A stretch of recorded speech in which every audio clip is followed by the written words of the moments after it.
తెస్తారు. కానీ ఇప్పుడు ఆయన మనసులో ఏదో ఒక తెలియని ఆవేదన, ఏదో ఒక అసంతృప్తి. ఎందుకంటే ఆయన విశాఖ మీద చాలా ఆశలు పెట్టుకున్నారు. విశాఖ నుంచి బరిలోకి దిగాలి అని అనుకున్నారు. విశాఖ నుంచే ప్రత్యక్ష రాజకీయాల్లోకి ఆయన మళ్ళీ రావాలి అని అనుకున్నారు. కానీ అనూహ్యంగా ఆయనకు అనుకోకుండా నెల్లూరు పంపించేశారు జగన్మోహన్ రెడ్డి గారు.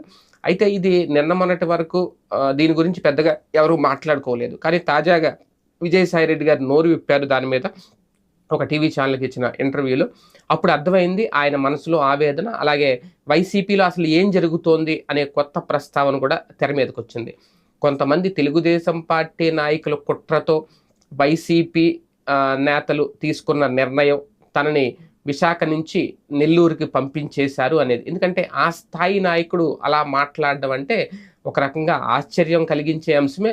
మరొక అంశం ఏంటి అంటే నిజంగా వైసీపీలో ఏదో జరుగుతోంది అనే ఒక సంకేతం కూడా ఆయన నోటి నుంచి వచ్చింది. ఎందుకంటే